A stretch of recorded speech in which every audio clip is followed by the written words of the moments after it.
ఏ రంగంలో అయినా రాజులు ప్రవేశిస్తే తప్పకుండా రాణిస్తారు. సినీ రంగం గురించి చెప్పాలి అంటే కృష్ణంరాజు గారి పేరు ప్రస్తావించకుండా సినిమా రంగంని మనం ప్రస్తావించలేం. తర్వాతి తరంలో టాలీవుడ్ నుంచి బాలీవుడ్కు రాణించింది రామ్ గోపాల్ వర్మ గారు. నాకు అత్యంత మంచి మిత్రుడు. అదేవిధంగా ఈరోజు హాలీవుడ్తో పోటీ పడగలిగిన,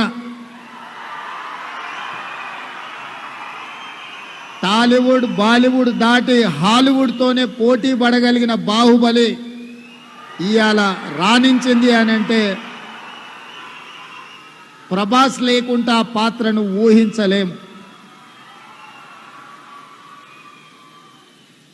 వీటన్నిటికీ వీళ్ళందరూ రాణించడానికి ప్రధానమైన కారణము వాళ్ళ కఠోరమైన శ్రమ, వాళ్ళ పట్టుదల అని చెప్పి తెలంగాణ రాష్ట్ర ముఖ్యమంత్రిగా నేను చెప్పదలుచుకున్నాను.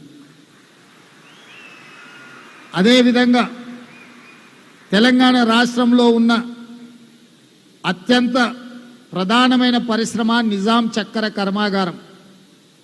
ఇవాళ నిజాం షుగర్ ఫ్యాక్టరీ కూడా ఒక రాజుగారి చేతిలో ఉంది.